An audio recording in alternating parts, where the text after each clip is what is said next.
Hello guys, welcome back to the BoreDraw podcast. What episode are we on now? 65. My God, we are flying through. Big Do you shout not out. remember me dropping the 64 last episode? Come on. That was last episode. Yeah, Wow, well, we did the striker tier list. Shout out everyone watching that. That did pretty decent. Yeah, exciting times. Big shout out to all the new subscribers. We do appreciate it. It's a bit unreal seeing the numbers rise. We love every single one of you. I'll give you a big old kiss if I saw you.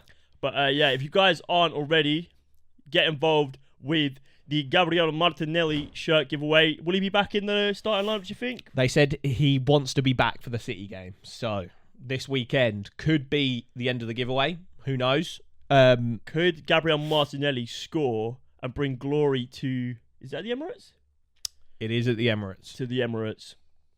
Who knows? But yeah, if you guys aren't already, get involved with our Gabriel Martinelli shirt giveaway. All you got to do is follow us, AFTV, on Twitter, and also subscribe to our YouTube channel. If you want the T's and C's, DM us. And it's simple as. And you can get yourself in with a chance of winning a signed Gabriel Arsenal. My guy's going to win the Ballon d'Or one day, so you can have a Ballon d'Or winning player's shirt on your hands. Exactly. So That's you'd be crazy. stupid not to enter. It's simple as. But yeah, what a weekend of football. Some absolutely outrageous results in the Premier League. Big teams losing. Do you know what we had an absolute stinker on? On the corridor. Shout out Corridor of Uncertainty. So we hopped on their podcast. Check it out if you haven't on Spotify. We did a all-time Premier League draft, quality stuff.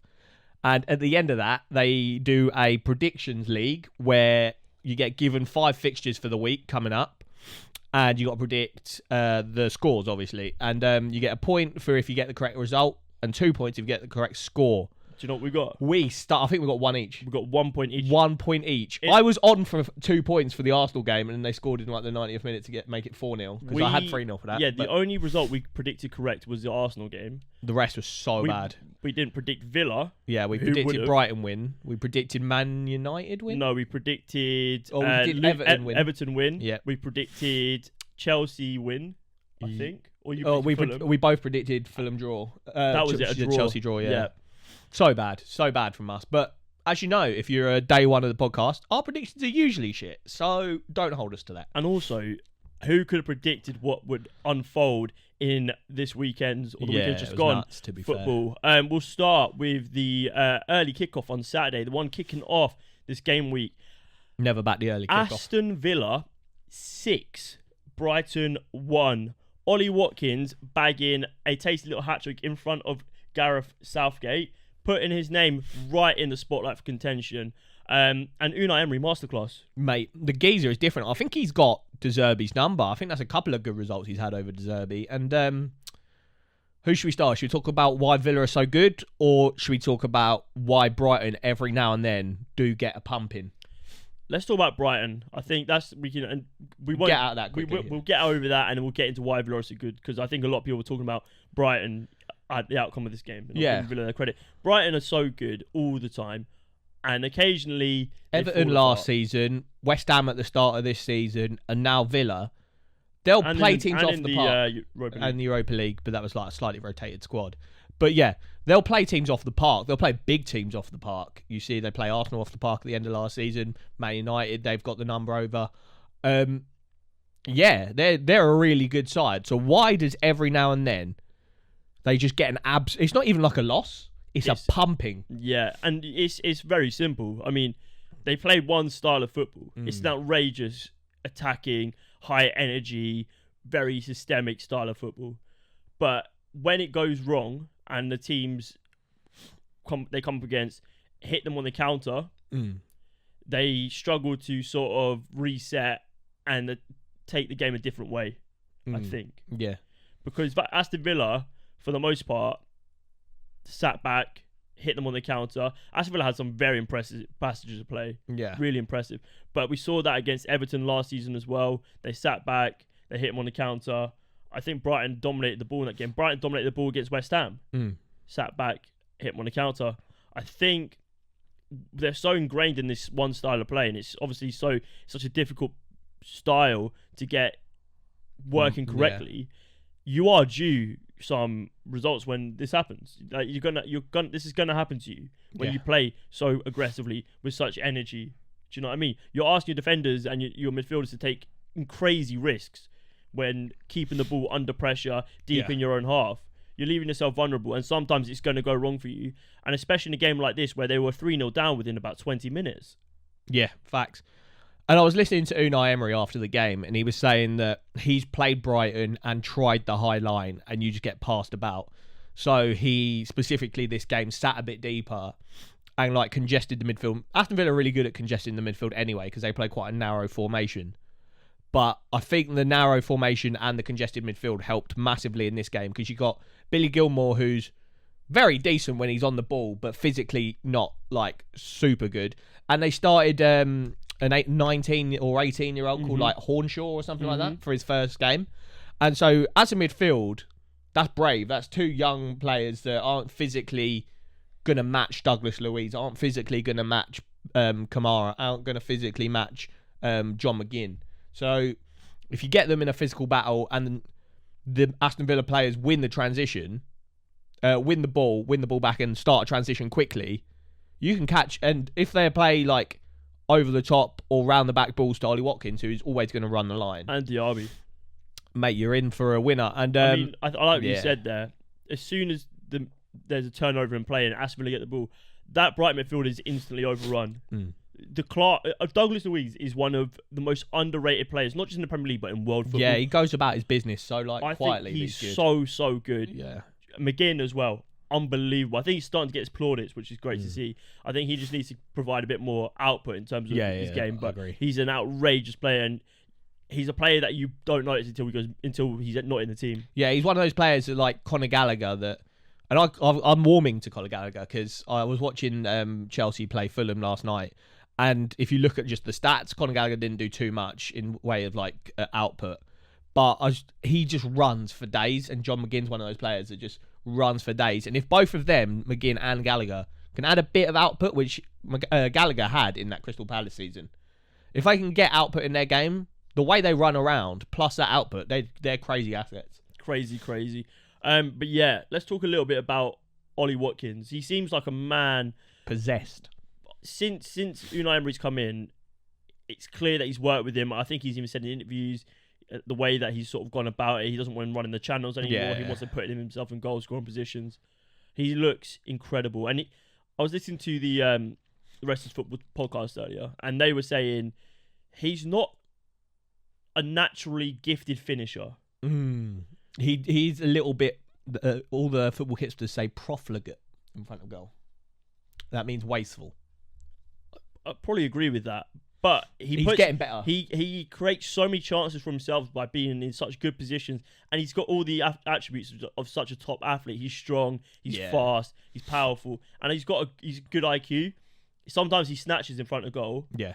But he's really good. Well, you see, even was it his second goal where he got the ball wide, took a couple of players on, and then kind of scuffed his shot, but the scuff helped because he sent everybody the wrong direction and it went in the bottom corner.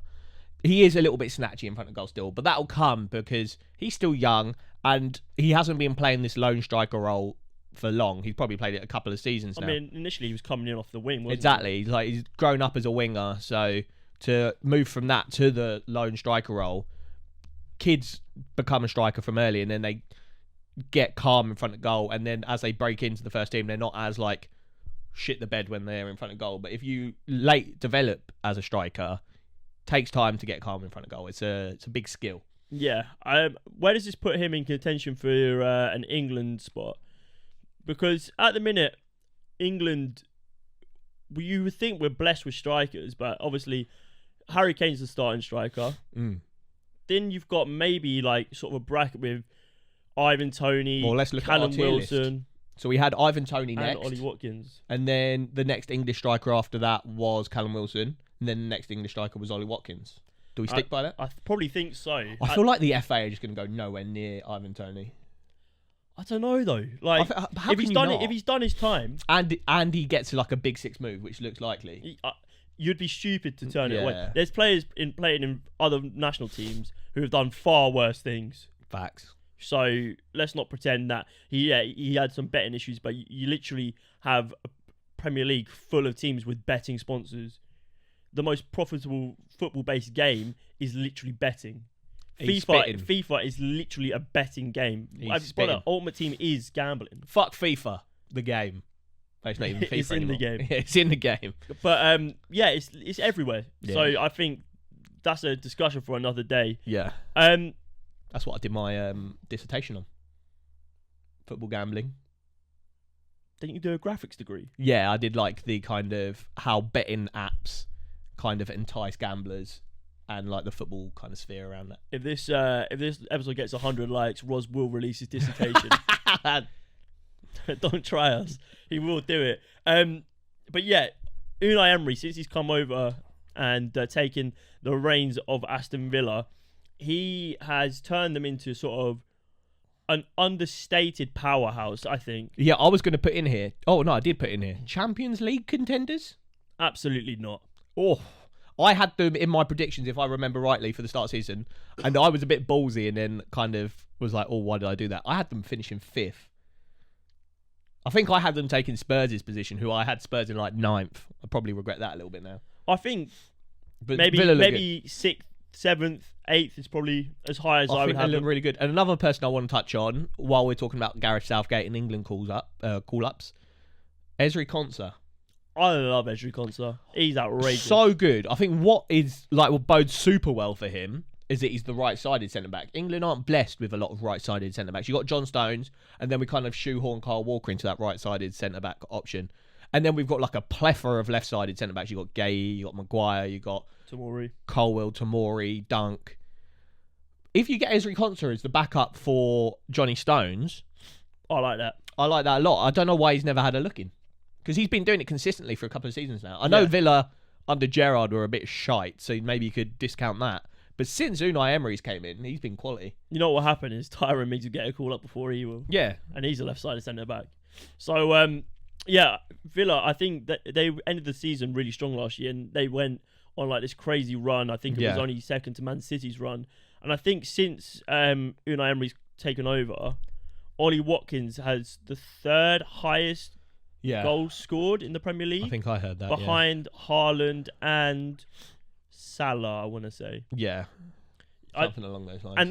And that's all testament to sort of the work that's going on behind the scenes. We spoke to Jamie on one of our podcasts previously, who brought up a good point. Aston Villa's owners are very ambitious, yeah. Very ambitious. Yeah. So it's exciting times to be a Villa fan. I mean, they've got European 100%. competition. Their first outing in Europe didn't go too well for them. Or their most recent outing, I'd like to say. Against Legia Warsaw, yeah. But it's a different beast, isn't it? European competition.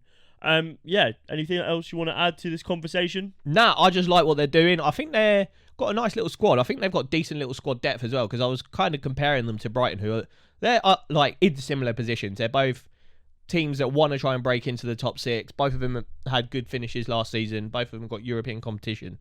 So this was kind of a good barometer to see like how they're coping with European football, plus having expectations on them. And a 6-1 result is quite telling that I think Villa have a lot better depth in their squad. They can kind of handle the European competitions a bit better than Brighton. And yeah, I don't know. I worry about Brighton, not in a sense that like they're not going to do well this season. I think they will do well. But if I was a fan, I'd worry about these kind of irregular pumpings. We do not support irregular pumpings. No, if you're going to get pumped, make it regular, mate. Ansu Fati get on the score sheet though? Yeah, could have had a couple of goals actually, but yeah, it is what it is. It is what it is. I think that comes with having too many kind of young players that they're trying to bed in. That's like Brighton's model is buy young, make a name for them, and then sell them on. And if you're doing that with a lot of people at the same time, you're lacking that experience. I mean, but they brought in James Milner to make up for all that experience, didn't they? Sometimes that team of young kids will get pumped because you can't. Let's move on. Right. Liverpool Spurs. The most controversial game probably of the season. Of the 21st century, mate. They were on fucking Good Morning Britain. Oh. How wet that is. The Liverpool fans have complained so much that they've somehow made it a case on Good Morning Britain. Good Morning Britain's shit anyway. But why is football getting talked about on Good Morning Britain? Yeah, where's the pedigree? You got Ed Balls and what's the lass's name? Sue? It's not Sue. I don't watch it, mate. Well, that's what I do when I start work. got Good Morning Britain on. But what's Ed Balls talking about football for? I just want to start by saying I think I was surprised most in this game by Jurgen Klopp's reaction. He was calm. He was calm. Yeah. I think at this point he's just dead inside. Yeah. But this game, Liverpool were hard done by, even with 9 men, to lose in the 90 whatever minute. It stinks. The own goal was outrageous. Yeah. But if this game had finished 1-1, the controversy would be still the same. Yeah. And Liverpool's defensive efforts would have been talked about. Yeah. Because that's something that they've failed to have plaudits for recently. Agreed. Over the last season or so. But yeah, the game didn't finish 1-1. And Spurs have done it again. Another 90-plus minute winner. They've sort of turned around their hoodoo against Liverpool. And they had all the luck in this game. Let's start by talking about the red card, the first one. Yeah, I'm seeing people say that it's not a red card. I was watching the Chelsea-Fulham game last night, and Jamie Carragher was having a moan, of course he was, about how the refs get shown everything in slow-mo, and he was like, the referee obviously was going to red card Curtis Jones because he got the still image of Curtis Jones's studs up on Basuma's ankle. Of course he's going to red card him. Why didn't the referee get it shown in real speed?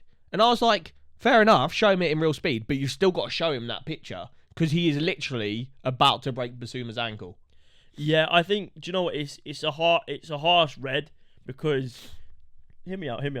It's a harsh red because I think 6-7 times out of 10, he gets the ball away cleanly, and he's playing that sort of like 2-3 times where, unfortunately, because he's going in at that level, it's an ankle level, and you can't have your foot down going in like that because you're going to break your own ankle. You have to show studs up a little bit. It's rolled the ball and it's caught Basuma. It is a red card, but you know what you're going to get when you go into a tackle like that. Yeah, it's just like the moment that your studs are touching that high on an opponent's legs, you're asking to be booked, and that opponent's legs are pretty much planted in the ground. Like there's either you get lucky like he did, and his leg kind of goes off to the side. Because if you go straight through him, you're breaking his leg. Yeah, 100%. So yeah, for me, that is a red card. It was probably unnecessary. Let's then move on to probably the biggest controversy in the game. Luis Diaz. He makes an outrageously timed run. Christian Romero is somehow doing some sort of stretching, keeping him well onside. By a couple of yards. And the VAR... apparently PGMOL thought the goal had been awarded and decided not to overturn the referee's decision. I don't know how much of that I actually believe. I think they're making it up. Yeah, so I kind of didn't really... I was out at the time, so I watched it back and then watched Jamie Carragher's analysis of it. And apparently... So, the goal gets disallowed, and then there's 7 seconds where... PGMOL are doing another check and they clock that they've got it wrong. But apparently in the rules it says that once the game, so Spurs get the free kick for offside and they play on. Apparently once the game has restarted, the referee isn't allowed to re-stop it to give the goal. It's like phases of play, isn't it? And that's why Liverpool want the audio released, because they want to hear if between the referee and the VAR people, they have found out they've made a mistake and then said to the ref, you can't return this game over.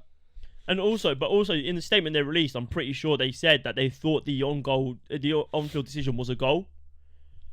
Mate, are you not watching the game? Your job is literally to sit there, yeah, and watch the screens and then advise the referee. How do you not know what is going on? It's mental because have you seen what happens when people score a goal?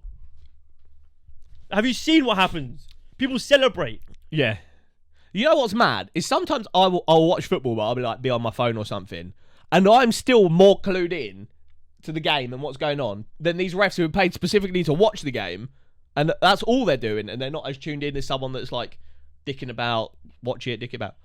I still take the game actually, do you know if PGMOL, do they, because I'm pretty sure they have 3 people advised to one game.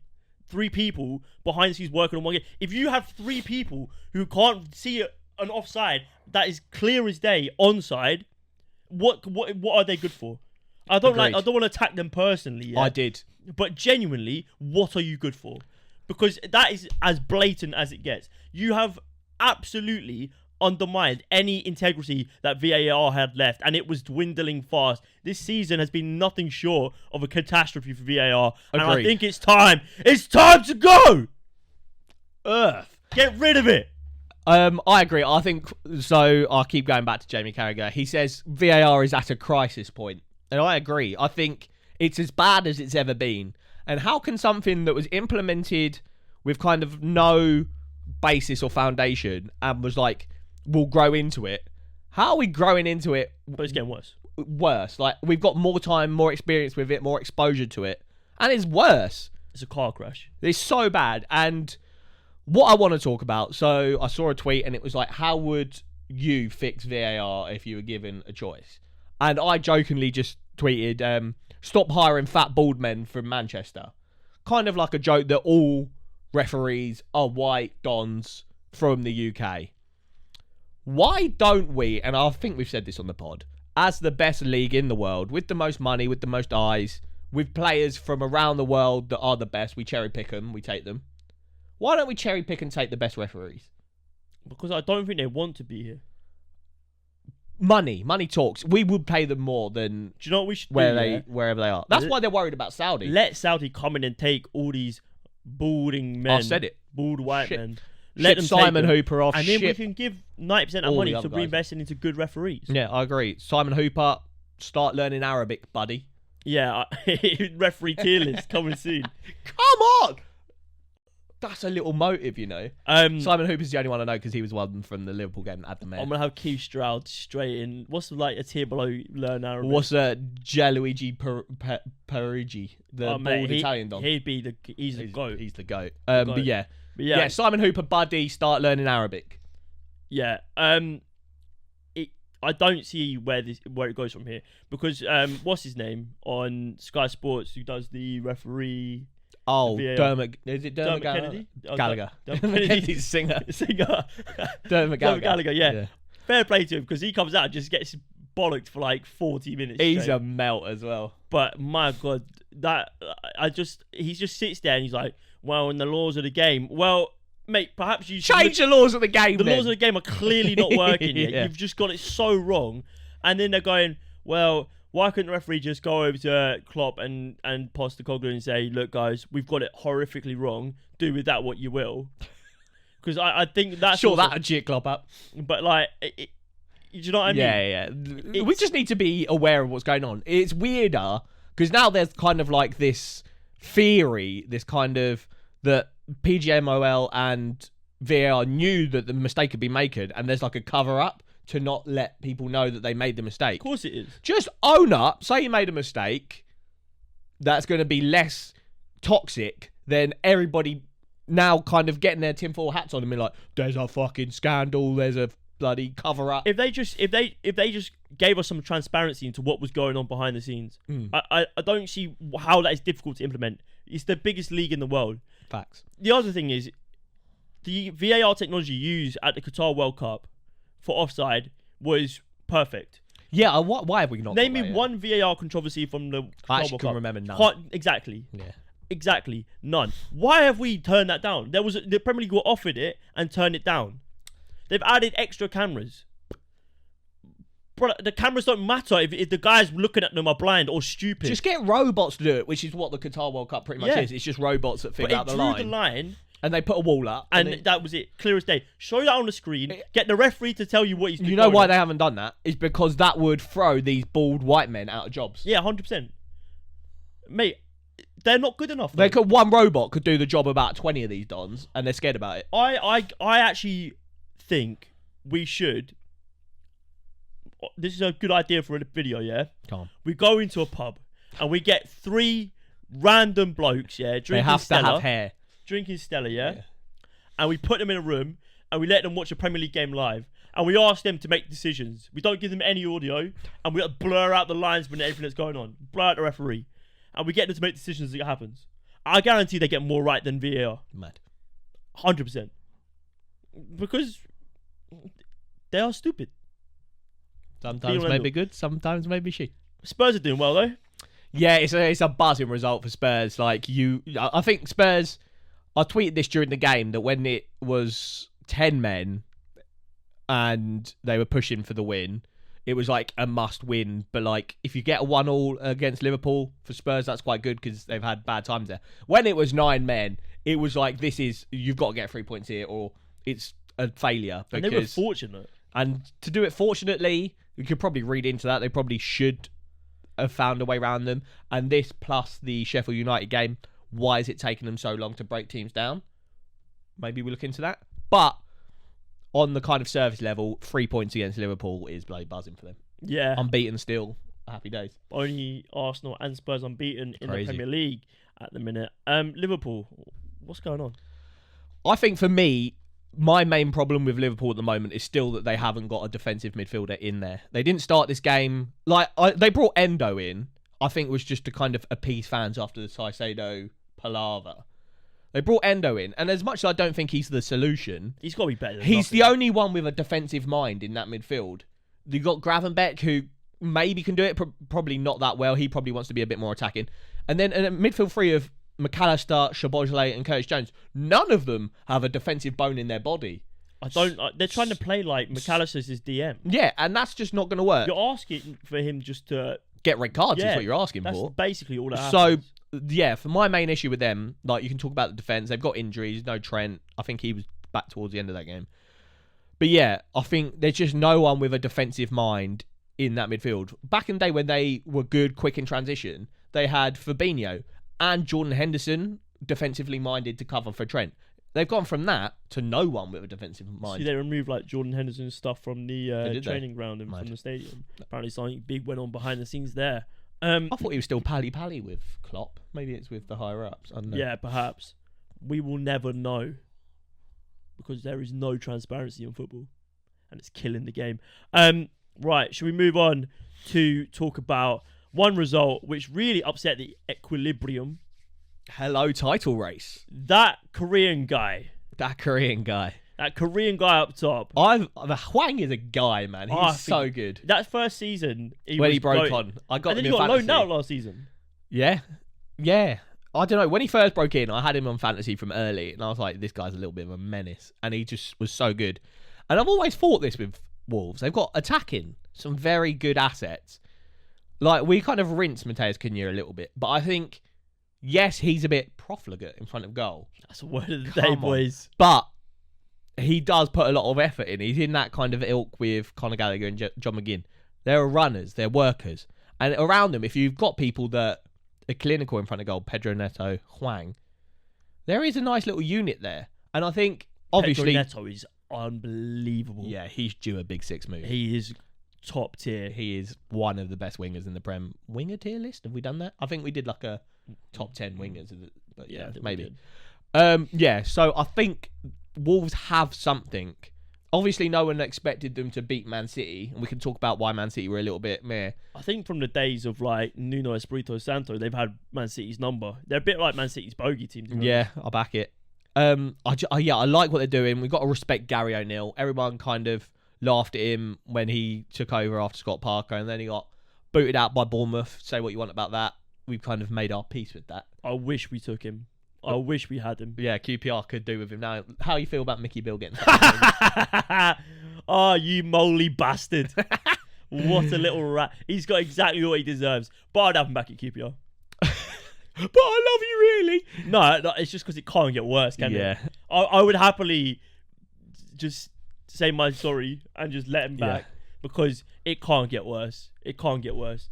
But yeah, he had a stinker at Rangers. He did. And he was such a little rat about it as well. He ratted on QPR basically, just absolutely snaked him after literally telling him he turned down a Wolves job because he can't be the first to jump ship. Yeah. Went to Rangers and started getting in there when Gio Van Bronckhorst was like in a mad, fighting for his life there. Started texting players, telling them, oh yeah, if I was your manager, I'd be doing this with you. And then started sucking you off around the back. Just upsetting Ibrox, mate, and weaseling his way in there because he's a little moly rat man. Fuck. Anyway, checking to come on the pod. Yeah, come on, you're unemployed at the moment, mate. So rude. Wolves, solid. What I like about them as well, Hwang, really good. Defensively, I think they've gone back to a 5 at the back, which I think is really good. They played... It is in the DNA. Yeah, with Bruno Lage, they played this... 4-4-2. Yeah, forward at back with Nathan Collins and Kilman, who are both individually pretty good. But when you are a lower half team, you've got to build from the back. You've got to be defensively sound, or you're just going to... You could score games, but you will just get pumped. And Wolves have reset that kind of defence. Solidity is key, and I really like the main issue was they couldn't score goals. Defensively, they weren't even that bad. They couldn't score goals. So... which is weird because their quality is in the forward line. Jose Sa? Very good. Yeah, Craig good. Dawson? Really good. Ballon Dawson, mate. He did one tackle during the game that was so good that... So it was... He tackled Haaland and it was such a good tackle that Haaland gave him a high five after. I rate that. So that is like Avengers multiverse collide. I loved it. I was like, that's when you know game recognises game. Erling Haaland must be buzzing. Why? Because he got a high five of Craig Dawson. Oh, I thought it's because we put him top of our striker tier list. Should have been Alvarez. But yeah, Man City. I'm seeing a lot of people similar to last year. I'm seeing a lot of people talk about Erling Haaland. Yeah, he's had a couple of... Was it 2 in a row now that he hasn't scored? Which is outrageous because let's just think about this. He hasn't scored in 2 games. And he's still on like 9 for 9 or something. And we are thinking, oh, Man City better without him. Yeah. But there is a case to be made. You got weirdos like this saying Alvarez should be playing up top, not Erling Haaland. Just saying, man. I mean, next week, you're in for an absolute treat. Oh, yeah, he's going to score a hat-trick. No. I'm saying... Are you talking about Arsenal? Mate, they've got no Rodri. Did you see Calvin Phillips? Yeah, but when Haaland hasn't scored for a few games, all you've got to do is line up little old Arsenal if you want to get back into form and drop a quick hat-trick. So that'll be fun. Yeah, I mean, for me, I think there is no better time to play City. Oh, yeah, absolutely not. I actually think I would rather play them without Rodri than without Erling Haaland. Yeah, I probably agree because the drop-off from Haaland to Alvarez is not as big as the drop-off from Rodri to Calvin Phillips. It was... Man City looked like a shell of themselves. They looked like there was no confidence, especially between that back line and midfield. The glue wasn't there. Calvin Phillips didn't start, though. No, I know.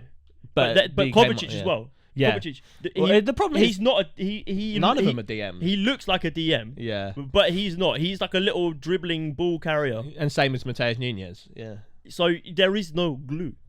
Agreed. And I think... It's just Calvin Phillips doesn't bring that confidence, does he? No, Whereas like Rodri, all the players in front of him can just do their job without worrying, oh shit, we've got an absolute Pep fucking thinking donut behind us. Coming out saying, oh yeah, I couldn't do what Bielsa did with Phillips. So what, he's just going to sit there now? Yeah, you see, apparently Arsenal interested in Calvin Phillips. I don't know if how many DMs do you want? More the merrier, mate. Is he better than El Neni? Shout out Mo, man. What a guy. But yeah, I doubt they'll sell us another one of their players. Another one. But yeah, I want to talk about them not leaking goals, but they do seem to be conceding silly goals. So we saw when they played Crvena Zvezda in the Champions League, they conceded one early doors before half time, and everyone was like, oh shit, me. And then they went and battered them. 2 here. One against Nottingham. Was it? No, who did they concede against? I don't know. But yeah, they're conceding a lot of goals at the moment. Do you think it might be a result of winning the treble? Are they complacent and they're not looking to up their levels? Which is weird because we'd never say that about a Pep team. Like, you don't win 4 on a trot if you've got like a complacent bunch. But I don't know. We thought going into this season, keeping all their defensive unit plus adding Vardio, that they'd be even more solid. They're a little bit less. And it could be solely down to Rodri being out. Could be solely down to John Stones being out. But I don't know. I think they're right now a little bit easier to cut through than they have been. Yeah, I think obviously the goal threat is still there. Maybe it's no Gundo. His defensive work rate was a lot better than the likes of Phil Foden. That was going to be one of my points. I think if he was still there, he would be starting in that deeper role. 100%, yeah. Because he can play it. Even though he played sort of as that left 8 for most of his career there, that deeper role, we've seen him play it at Dortmund for many a year. and he's got the IQ, he's got the defensive nous about him to do it, and he'll know what he like is being asked of him. I think it's a good time for you to play him. 100%. And one player I want to talk about before we move on to the final game is Phil Foden. This bloody Don, he broke onto the scene with my boy Saka. He broke onto the scene with Mason Mount. We can kind of leave Mason Mount out of this. He hasn't progressed to the level of the other two. But Phil Foden always gets talked about like he's leagues above Saka. Maybe he is doing keepy uppies. Maybe he is doing a flip-flap on the 16-yard line. But Saka, and maybe this is me just doing Saka propaganda, to be fair, 9 times out of 10, when I watch Saka, he's the best player on the pitch. When I watch Foden, he'll have a good game every now and then. There was a couple of seasons ago, where he was the main man. I think when City played Liverpool and it was them two in the title race, and City pumped Liverpool like 5-1, and he got a hat-trick in that game. I was like, this kid is fucking nuts. But he just doesn't do it for me anymore. I haven't watched him in about a year and thought he's the best player on the pitch. Do you think he's a victim of the system? Is he a victim of Pep? Because I said this last week about Odegaard. Is he a victim of the system, or is the system a victim of him? No, this case, it's definitely a victim of the system. I think if he went and made a move to Real Madrid, I think he'd be outrageous. What, in that Jude role? Maybe, or even off of the left. Vinicius, I think, over him. I think he wants to play in a team with more... Where does he want to play? Phil, come on the pod. I don't think anyone that talks about you knows where he wants to play. I don't think he probably knows where he wants to play. It'd be good to know, because right now he's playing off the right with Doku off the left. When Jack Grealish is playing, it's Jack Grealish on the left and Doku on the right, or Phil will maybe go left, but he doesn't really do that anymore. Now De Bruyne's out, he's playing that kind of deeper role alongside Alvarez. That's where I think he should be playing, but he's dropping stinkers in that position at the moment. I think he needs to play as like a central 10. I think there's too much congestion going on. Maybe. Because they're playing with sort of like a 4 behind the 1. Yeah. Like a 1-4-1 almost. Mm-hmm. I think there's too much congestion going on there. I don't know though, because he's really good in tight spaces. Yeah, that's what I was about to say. He's really good in the cheeky little 1-2s, you know what I mean? Playing around it. But I think he needs to be in a team with more tactical freedom. Yeah, I agree. Where he's not limited by the system. Where he's probably not he won't second guess himself, because he's going to think, oh, if I go and try to take on 4 players and I lose the ball, I'm not starting next week. Yeah, 100%. I think that is you've smashed that. I think you've hit the nail on the head there, because I've seen a lot of City fans that are like Cole Palmer fans that are watching him in this Chelsea team, and they're like, wow, I love what he's doing on the ball. I love his confidence. I love that he's allowed... Because in the Fulham game last night, he was sick. He was like confident on the ball. He was taking the ball and dribbling. He was turning people. He had so much time on the ball and confidence to like be that way. And I don't know if Pep allows that. Well, Pep took it completely out of Jack Grealish's game. And so when was the last time you see Jack Grealish actually like just get the ball and constantly try and beat people? So it is very much a victim of the system. Do you back the system? And you do, because you've just won the treble.